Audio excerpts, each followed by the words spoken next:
Remue ménage. Remue ménage.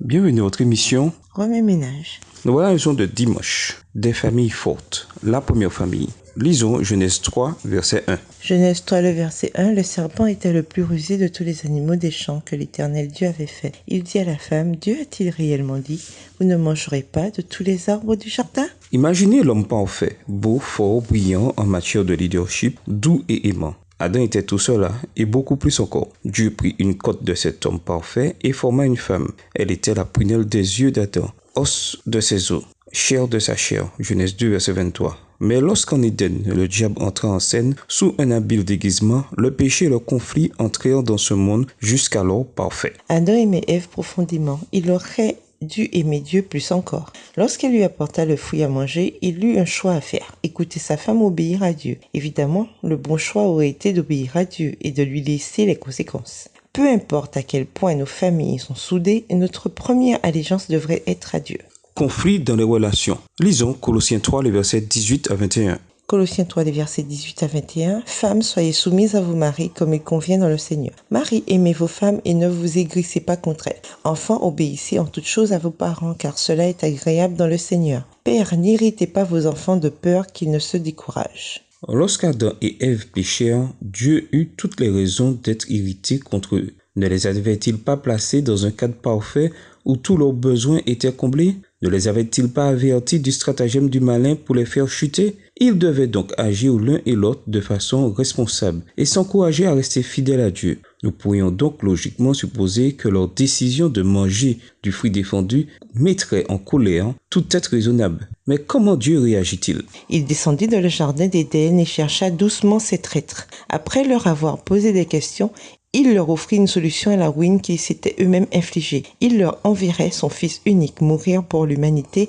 afin que quiconque désire être sauvé puisse l'être. Lorsque Dieu est déçu dans une relation, il s'offre lui-même en tant que solution du conflit. C'est là une claire distinction entre la colère et le péché. Bien que Dieu soit en colère, il ne pêche jamais. En revanche, à n'importe quel moment où le conflit surgit dans nos relations, nous sommes les premiers à être sur la défensive, tout comme Adam et Ève. Adam blâma Dieu et Ève à son tour blâma Dieu et le serpent. Le blâme ne résout pas le conflit. En vérité, il ne fait qu'exacerber une situation absolument désastreuse, aggravant le désaccord entre les personnes impliquées dans la relation. La prochaine fois que nous nous retrouverons dans un conflit avec des membres de la famille, suivons l'exemple de Dieu. Au lieu de penser à des moyens de nous défendre au détriment des autres, réfléchissons à la façon de réparer la brisure à la racine même du conflit. Il faudra pour cela une attitude désintéressée, une disposition à subir personnellement des blessures et une considération plus grande pour nos semblables que pour nous-mêmes. Mais soyons honnêtes. Nous ne possédons pas la sorte d'amour désintéressé permettant de résoudre les conflits à la manière de Dieu. C'est pour cela que nous avons besoin de Jésus pour qu'il nous transforme à sa ressemblance. S'élever au-dessus de la capitulation au péché. Lisons Matthieu 7, les versets 1 et 2. Matthieu 7, versets 1 et 2. Ne jugez point afin que vous ne soyez point jugés, car on vous jugera du jugement dont vous jugez et l'on vous mesurera à la mesure dont vous mesurez. Mieux vaut éviter un conflit que de le résoudre. C'était le but de Dieu lorsqu'il avertit Adam et Ève au sujet de l'arbre de la connaissance du bien et du mal. Bien que prédestinés avant la fondation du monde, voir Apocalypse 13, verset 8, la mort du Christ sur la croix pour nous sauver du péché n'était pas le plan A de Dieu. Voir 1 Jean 2, le verset 1a. Maintenant que le péché est entré dans le monde, le salut de Dieu ne consiste pas qu'à pardonner les mauvaises actions, mais aussi à nous aider à éviter de retomber dans le péché.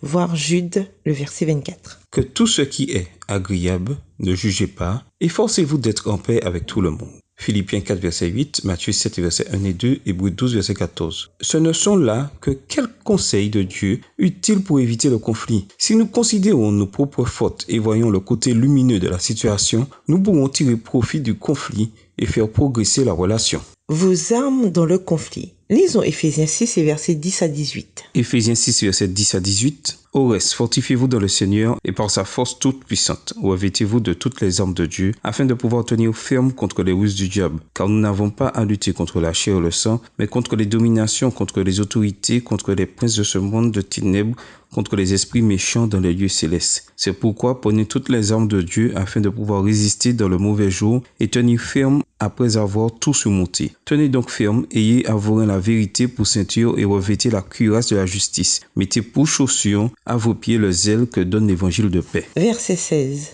Prenez par-dessus tout cela le bouclier de la foi avec lequel vous pourrez éteindre tous les traits enflammés du malin. Prenez aussi le casque du salut et l'épée de l'esprit qui est la parole de Dieu. Faites en tout temps par l'esprit toutes sortes de prières et de supplications. Veillez à cela avec une entière persévérance et priez pour tous les saints. Lorsqu'un conflit surgit, il est crucial de comprendre ce contre quoi nous luttons. Il y a une plus grande lutte en jeu, la grande controverse. Adam peut ne pas avoir pleinement saisi l'ampleur des conséquences de sa décision de manger le fruit défendu. C'est pourtant à ce seul choix qu'est imputable notre place dans l'histoire. De même, notre façon de gérer les conflits a le potentiel de bénir ou de maudire les autres. Un potentiel que nous ne pouvons mesurer pleinement. Le diable s'est glissé dans la perfection de l'Éden, un lieu géographique spécifique sur la terre. Dans une seule conversation, il a entraîné le monde entier dans la désolation et le conflit. Ce seul exemple nous montre la lourde perte qui nous attend si nous abordons le conflit de façon purement émotionnelle.